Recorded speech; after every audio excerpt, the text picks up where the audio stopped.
Friends, welcome back my channel. और आज उदयपुर में है तीसरा दिन और आज मैं जा रही हूँ आपको लेकर सिटी पैलेस, जो बहुत बड़ा एक खूबसूरत सा महल है और बहुत सारी पुरानी यादें उस महल से जुड़ी हुई हैं। तो आज मैं उस महल की आपको विज़िट कराऊंगी। तो सबसे पहले क्या करना है, हमें ऑटो करते हैं और चलते हैं सिटी पैलेस।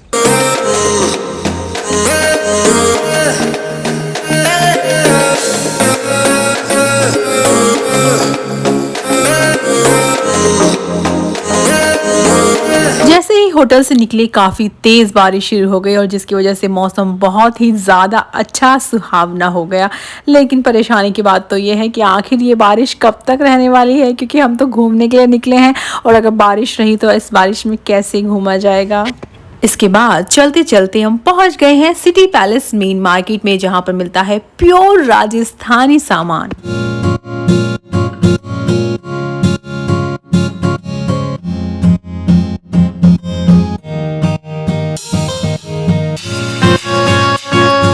बारिश बहुत ही ज़्यादा हो रही है, बहुत तेज़ हो रही है और इसलिए अंदर जाना अभी सही नहीं है। बाहर ही लोग वेट कर रहे हैं जहाँ पे टिकट मिल रही है और ये एरिया कवर है और इसलिए अब हमें भी यहीं पर वेट करना ही ठीक रहेगा। जब तक बारिश हो रही है तब तक मैं आपको यहाँ के टिकट प्राइस बता देती हूँ। अडल्ट टिकट है 300 पर पर्सन, चिल्ड्रन की टिकट है 100 रुपीज़ और स्टूडेंट आईडी अगर आप लेकर आते हैं तब भी टिकट होगी ओनली 100 रुपीज़। काफ़ी देर इंतज़ार के बाद आखिरकार बारिश थोड़ी कम हो चुकी है और अब अम्ब्रेला के साथ हम भी चल दिए हैं अंदर।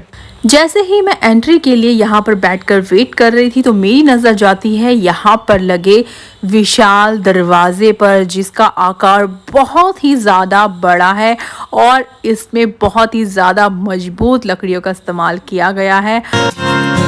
इंतजार की घड़ी खत्म करते हुए टिकट चेक कराने के बाद फाइनली मैं पहुंच चुकी हूँ सिटी पैलेस उदयपुर में। और आज की वीडियो बहुत ज़्यादा खास होने वाली है, बहुत स्पेशल होने वाली है। वीडियो को एंड तक ज़रूर देखना। सिटी पैलेस की हिस्ट्री आपको जानने को मिलेगी, साथ में टिकट प्राइस, लोकेशन वगैरह वगैरह सब कुछ आपको इस वीडियो में जानने को मिलेगा। वीडियो में एंड तक ज़रूर बने रहना और चैनल पर पहली बार आ रहे हैं तो चैनल को सब्सक्राइब करना बिल्कुल ना भूलें।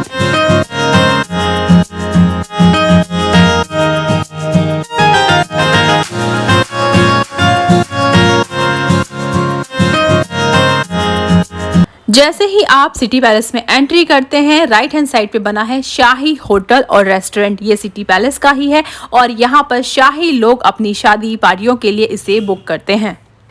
बड़ी सी तोप के स्वागत के साथ साथ एक और दरवाज़ा बीच में आया है। और अब एक और जानकारी मैं आपको दे देती हूँ। अगर आप खुद की गाड़ी से आ रहे हैं तो यहाँ पर पार्किंग फैसिलिटी है। 2 व्हीलर्स आप अंदर पार्क कर सकते हैं और 4 व्हीलर के लिए बाहर पार्किंग स्पेस काफ़ी है।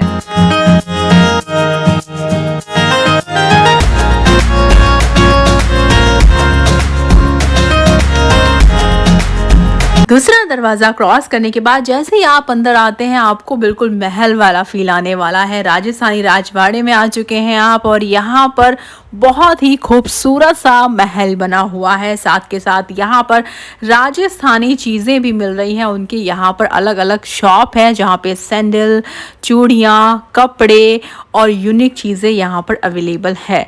बारिश के साथ साथ घूमने का एक अलग ही मज़ा है। बारिश की बूंदें जिस तरह हल्की हो गई है, मौसम और ज़्यादा प्यारा हो गया है और जो सामने का नज़ारा है वो तो बेहद ही खूबसूरत है।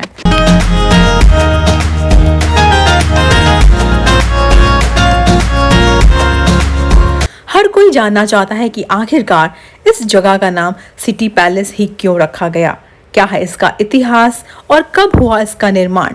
तो पूरे सिटी पैलेस में घूमने से पहले क्यों ना इसका इतिहास जान लिया जाए। और इतिहास जानने के लिए मुझे जाना होगा इसके म्यूजियम में और म्यूजियम का रास्ता यहाँ से शुरू होता है। अंदर बहुत ही बड़ा म्यूजियम है। पूरे म्यूजियम घूमने में कम से कम आपको 2.5 से 3 घंटे का समय लग सकता है।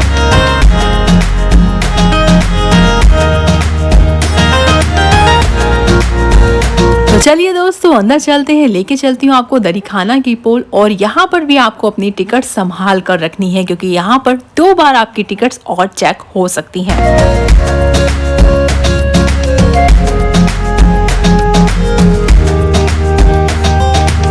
सिटी पैलेस सिर्फ उदयपुर का ही नहीं बल्कि पूरे राजस्थान का शाही परिसर माना जाता है। इस शानदार महल का निर्माण 1559 में महाराणा उदय सिंह ने करवाया था, जहां पर महाराणा रहते थे और राज्य की देखभाल किया करते थे।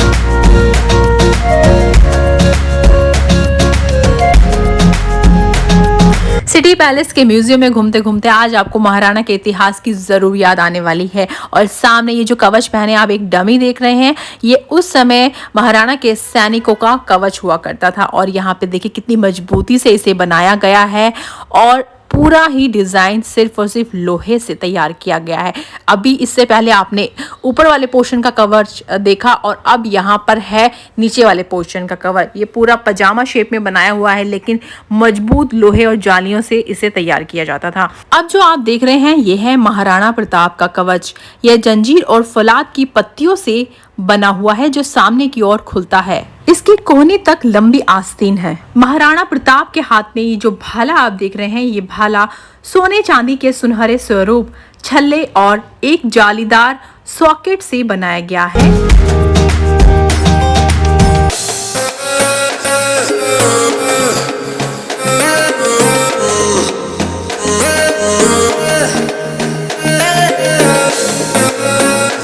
और अब आप इस चार्ट को देखिए। इस चार्ट में वो सभी चीजें हैं जो महाराणा प्रताप जंग के दौरान इस्तेमाल किया करते थे। और साथ ही इस घोड़े को आप ध्यान से देखिए। इस घोड़े के मुंह के आगे एक हाथी की सूंड को लगाया गया है। उसका रीजन ये है कि जंग में जब हाथी आ जाया करते थे तो महाराणा अपने घोड़े को हाथी को भटकाने के लिए इस तरह भेजा करते थे।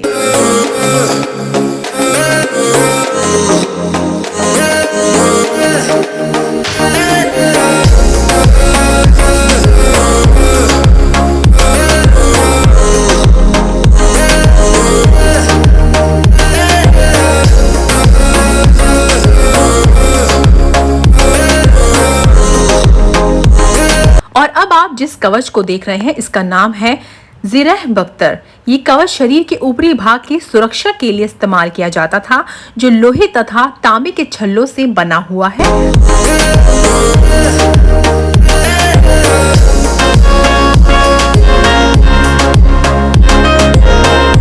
और दोस्तों अब यहाँ पर देखिए कितनी ज्यादा तलवारें लगी हुई हैं, अलग अलग साइज की, अलग अलग वजन की, छोटी बड़ी हर प्रकार की तलवारें यहाँ पे लगाई गई हैं। ये सभी तलवारें जंग के दौरान इस्तेमाल होती थी और हर किसी का अलग अलग उपयोग होता था। यह कक्ष अस्त्र शस्त्रों की मरम्मत की कार्यशाला को दर्शाते हुए तैयार किए गए हैं। और यहाँ पर देखिए इतने ज़्यादा खूबसूरत सामान को रखा गया है कि अगर आप म्यूज़ियम में आए तो आपका दिल ही ना करे बाहर जाने का। यहाँ पे उन पुराने सामानों को रखा हुआ है, उन हर एक चीज़ को संभाल कर रखा हुआ है जो पुराने टाइम से जुड़ी हुई हैं और साथ में देखने का एक अलग ही मज़ा है। और यहाँ पे तलवारों के जो शौकीन हैं अगर वो आएंगे तो उनको तो बहुत ही ज़्यादा मज़ा आने वाला है, इंटरेस्ट आने वाला है। और ये आप जो देख रहे हैं बंदूक, ये उस टाइम की बंदूक है जो हाथ से तैयार की जाती थी पूरी तरह से। इसके जो औजार हैं वो इस डिब्बे में अलग अलग पार्ट में रखे हुए हैं। और भी बहुत सारी चीज़ें हैं यहाँ पर।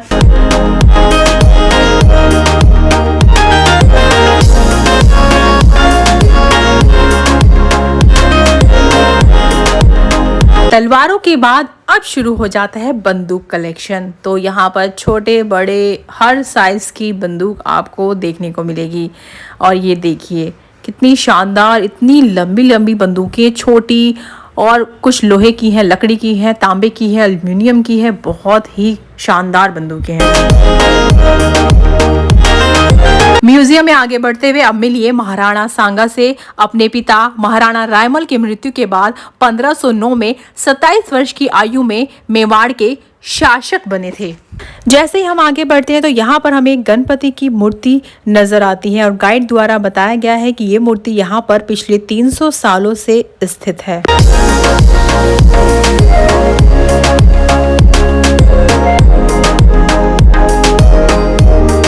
आगे बढ़ते बढ़ते हम पहुंच चुके हैं सिटी पैलेस के आंगन में।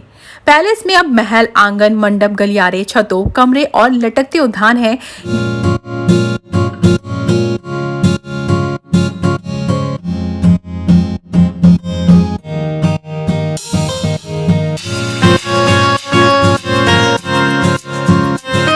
अब जिस म्यूजियम में मैं आपको लेकर जा रही हूँ, यहाँ पर राजपूत कला और संस्कृति के कुछ बेहतरीन तत्वों को प्रदर्शित किया हुआ है, जिनमें रंगीन चित्रों से लेकर राजस्थानी महलों में पाए जाने वाले विशिष्ट स्थापत्य शामिल हैं। अरावली की गोद में बसा सिटी पैलेस का ग्रेनाइट और संगमरमर का किनारा प्राकृतिक परिवेश के विपरीत है।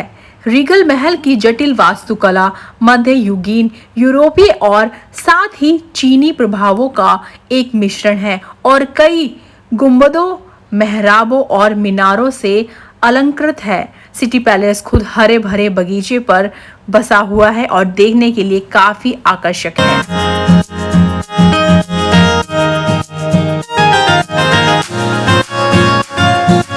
महल के अंदर एक जगह से दूसरी जगह जाने के लिए छोटे छोटे पतले पतले गलियारे बने हुए हैं।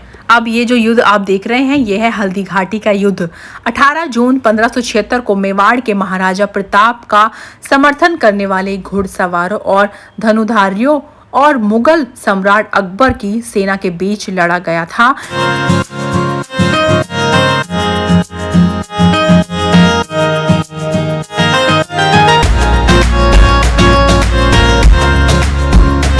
मेवाड़ में सिर्फ यहीं की मिट्टी हल्दिया रंग लिए है।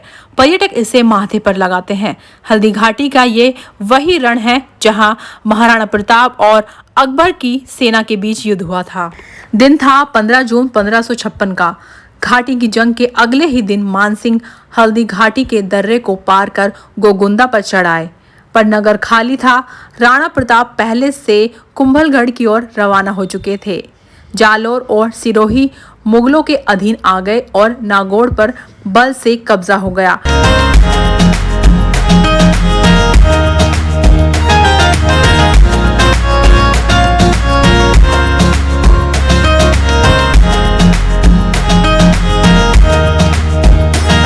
सिटी पैलेस महल के अंदर आपको कई सारे मंदिर भी देखने को मिल जाएंगे और ऐसा कहा जाता है कि ये मंदिर पहले के टाइम से ही यहाँ पर स्थित है और आज भी इन मंदिरों में पूजा अर्चना की जाती है। जैसे ही महल में आगे बढ़ रहे थे तो यहाँ पर देखिए, ये वही दीवारें हैं और वही यहाँ पर पहले की जो चित्रकला दर्शाई गई है वो आज भी इसी तरह बरकरार है। और अब ये मेरे सामने आप जो चौकोर सा ये बहुत ही बड़ा पत्थर का बाथ टब देख रहे हैं, दरअसल ये पहले के टाइम का कूलर हुआ करता था। ऐसा माना जाता है कि जो आसपास खिड़कियां लगी हुई हैं यहाँ पर कभी जालियां लगी हुआ करती थी और वहां से ठंडी हवाएं अंदर आया करती थी और उस टब में पानी हुआ करता था, जिसकी वजह से पूरा कमरा ठंडा रहता था।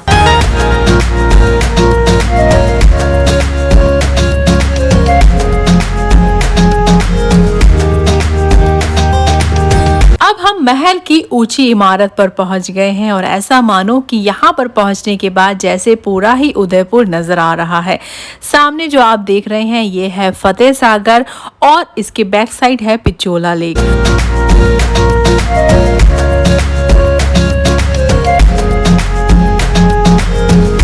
पतली पतली गलियां, छोटे छोटे दरवाजे और लंबे लंबी गलियारे, ये वो रास्ता है जो एक महल से दूसरे महल के लिए जाने के लिए इस्तेमाल किए जाते थे। और यहाँ पर ये जो छोटे छोटे दरवाजे बने हुए हैं, इनका मतलब ये है कि जैसे ही कोई राजा के आगे पेश होता था तो अपने आप ही उसका सर झुक जाया करता था।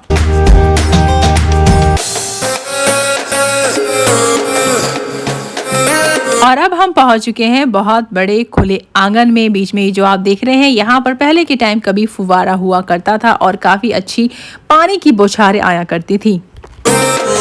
अब आप जिस घोड़े की तस्वीर देख रहे हैं, ये घोड़ा महाराणा प्रताप का पसंदीदा घोड़ा हुआ करता था, जिसने जंग में बहुत ही साथ दिया था। महल में बहुत ही सारी तस्वीरें लगी हुई हैं, चित्रकारी करके फ्रेम करके कमरों में अलग अलग तरीके से सजाया गया है। अलग अलग कमरे को अलग अलग रंग दिया गया है, जिसकी वजह से पूरे महल की खूबसूरती और भी ज्यादा बढ़ जाती है।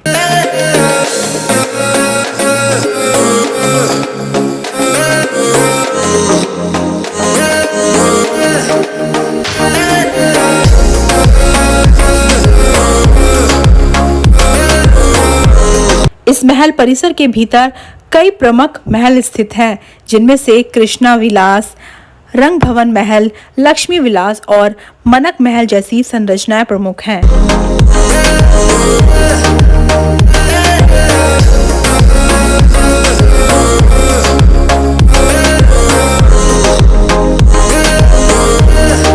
और फिर से आ गई हैं वो ही पतली तंज गलियाँ, और अंदर का जो रास्ता है ये इतना ज़्यादा पतला बनाया हुआ है। इसका कारण ये भी है कि अंदर ही अंदर रास्ते बने हुए हैं। अगर कोई बाहर का व्यक्ति अंदर आना चाहे तो वो अंदर आ ही नहीं सकता, कोई गुंजाइश ही नहीं अंदर आने की। और यहाँ पर देखिए ये सभी चीज़ें इस तरह से सजाई गई हैं, और यहाँ पर ये रास्ते हैं पतले पतले, और यहाँ पर हम जैसे ही एंटर करते हैं हम फिर से दूसरे महल में पहुँच जाते हैं। और हर महल का अपना एक अलग इतिहास है। यहाँ पर देखो एक अलग रंग दिया गया है, और इस महल का नाम है सूर्य चौपाड़, इसलिए ही इसे पीला रंग दिया गया है। और सूरज की जितनी भी शक्तियाँ हैं, सूरज का जितना भी मतलब है, वो सब कुछ यहाँ पे दिखाया और दर्शाया गया है। महल की बहुत सी जानकारी जानने के बाद, इतिहास जानने के बाद, म्यूजियम घूमने के बाद, अब वक्त हो चला है महल के अंदर की जानकारी आपको देने का। इसका मतलब यह है कि महल की रानियां क्या करा करती थी दिन में, और अंदर घर में क्या क्या चीज़ें इस्तेमाल किया करती थी, उन सब की जानकारी अब आगे आपको मिलने वाली है। तो चलते हैं दोस्तों आगे। अब हम जहाँ जा रहे हैं उस जगह का नाम है जनाना महल, और इसका रास्ता इस तरफ है। पतली गलियों से निकल के चलते हैं और आगे बढ़ते हैं। यहाँ पे कुछ रास्ते ऊंचे, कुछ नीचे, कुछ सीढ़ियाँ बनी हुई हैं और खुरदरे फर्श हैं। इसके बाद अब सीढ़ियाँ हैं, यहाँ पे ध्यान से उतरना होगा। और ये देखिए यहाँ से सीढ़ियों से उतरते हैं, और उतरते ही अब नज़र आ जाते हैं हमें बहुत बड़े बड़े बर्तन जिसमें खाना पकता होगा, और यहाँ पर ये इनके रसोई घर में यूज़ हुआ करते थे। तो उनको अब यहाँ पर इस तरह संभाल के रखा हुआ है।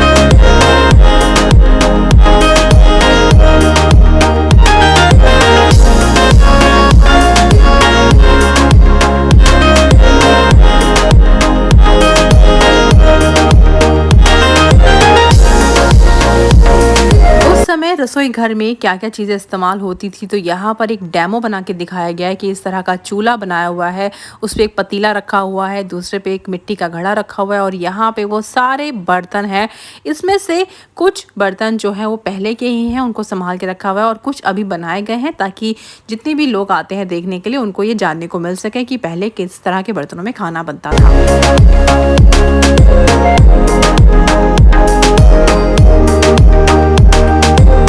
जनाना महल में जाते ही आपको ऐसे रंग बिरंगी तस्वीरें, खूबसूरत रंग बिरंगी दीवारें नजर आ जाएंगी। और अब यहाँ पर है ब्रज विलास। अंदर का नज़ारा मैं आपको दिखाती हूँ, हूबहू हकीकत का नज़ारा लग रहा है। जैसे कि यहाँ पे बेड ऐसे बिछाया हुआ है, और साथ में खिड़कियाँ बनी हुई हैं, सामान रखा हुआ है। और ये जो आप फ़ैन देख रहे हैं, ये उस ज़माने का फ़ैन है जब इसे पेट्रोल डालकर चलाया जाता था। और ऊपर ये जो फ़ैन लगा हुआ है ये इंग्लैंड से मंगवाया गया है।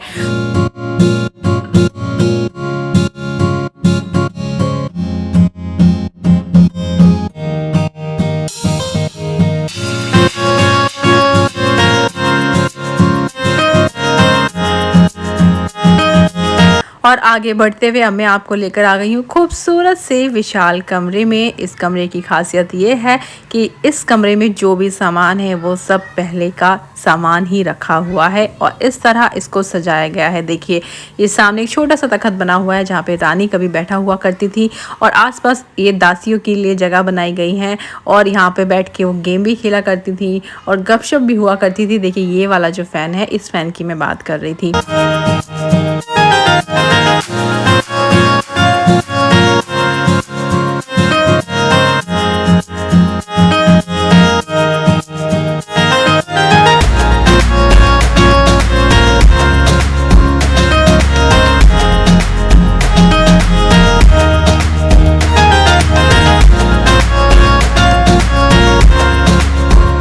और दोस्तों अब मैं आपको दिखाती हूँ पुराने ज़माने के संदूक। रानियों का सामान किस तरह से रखा होता था, किन में रखा होता था, ये हैं वो संदूक। यहाँ पे उनके पोशाक रखे जाते थे, और देखिए इतने रंग बिरंगे हैं इनके संदूक, और कितने खूबसूरत डिज़ाइन से सजाया गया है। इसमें ड्रॉअर भी है और साथ में ऊपर से भी रख सकते हैं। और यहाँ देखिए एक डेमो बनाकर दिखाया गया है कि किस तरह राजकुमारी बैठा करती थी, और साथ में एक दासी ने हाथ में शीशा ले रखा है, तो एक दासी बाल बांधती हुई नजर आ रही है। और साथ में ये उनकी गेम है अलग अलग तरह की, जिन्हें वो इकट्ठा होकर खेला करती थी।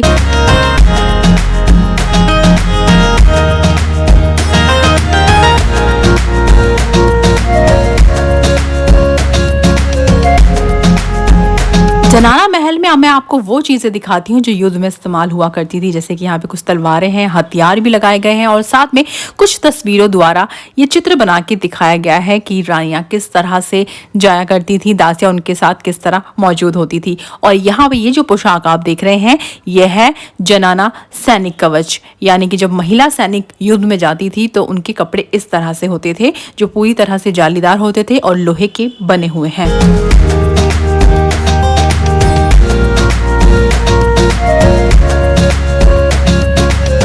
रानी के खूबसूरत आरामदायक कमरे से निकलने के बाद अब हम पहुंच गए हैं ड्रेसिंग एरिया में। यहाँ पर अनगिनत शीशे लगे हुए हैं, ये सारे वही शीशे हैं जिन्हें देखकर रानी तैयार हुआ करती थी। और ये है सिटी पैलेस का मॉडल। ये छोटा सा मॉडल बना के ये दिखाया गया है कि शुरुआत में किस तरह से दिखता था सिटी पैलेस। और ये जो सामने सीढ़ियाँ हैं ये पिचोला लेक की तरफ है और बैक साइड आप देख रहे हैं यह है फतेह सागर।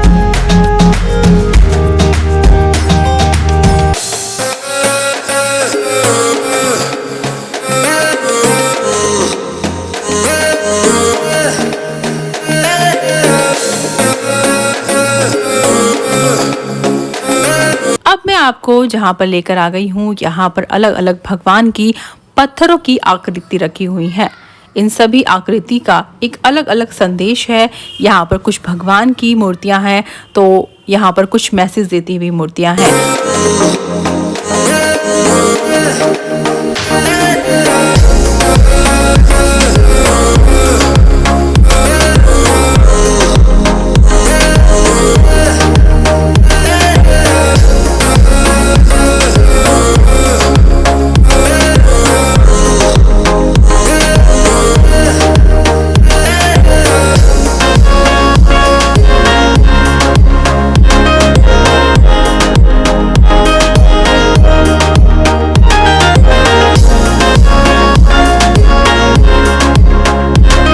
चाहे पहले की करें या अब की, संगीत का शौकीन तो हर कोई रहा है और इसी संगीत के शौकीन थे महाराणा और उनकी रानियां। और यही वजह है कि संगीत के लिए एक अलग म्यूजियम बनाया गया है जहां पे अलग अलग हर इंस्ट्रूमेंट को रखा गया है और ये बताया गया है कि कौन सा इंस्ट्रूमेंट किस चीज़ से बना हुआ है, किस तरह से इसे इस्तेमाल किया जाता है।